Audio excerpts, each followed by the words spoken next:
اللهم إني أسألك في بيت من بيوتك لكل من فتح رسالتي هذه اللهم فاغفر ذنبه، اللهم ومن نشرها بين الناس والعباد فحرم وجهه عن النار وأسكنه الفردوس الأعلى من جنتك وحقق له جميع أمنياته. إلى أصحاب الهموم والغموم، إلى أصحاب الحاجات، إلى أصحاب الديون، إلى من حرموا شيئا من النعم، إلى من يشتكون ليلا ونهارا يبكون، إلى من ذهبوا إلى المستشفيات وبعضهم إلى المصحات، إلى من ذهبوا إلى الرقاة وإلى المفسرين، إلى من يأنون يشتكون إلى الخلق بالساعات، إلى من ضاقت بهم الديار وحارت بهم الأفكار. أين أنتم من الله الواحد القهار؟ 3 وصايا أبعثها من قلبي إلى قلوبكم، وأقسم بمن أحل القسم وأنا في بيت الله، من حافظ على 3 الوصايا هذه فلن يعرف الهم ولا الحزن إلى قلبه طريق ولا إلى حياته. الوصية الأولى الصلاة، والوصية الثانية القرآن، والوصية الثانية كثرة ذكر الله والسجود.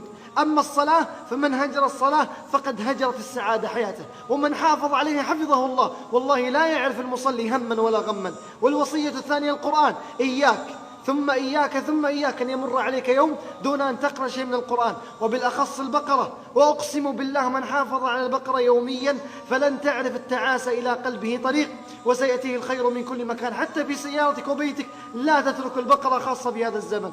الوصية الثانية كثرة ذكر الله، ولا يعرف الهم ولا الحزن رجل أو امرأة استدام على ذكر الله. كيف يأتيه الهم أو الحزن أو تأتيه المشاكل وهو يذكر الله عز وجل؟ وكثرة السجود. أطول سجدة في حياتك أخي المبارك، أختي المباركة، كم مدتها؟ دقيقة، دقيقتين، 3؟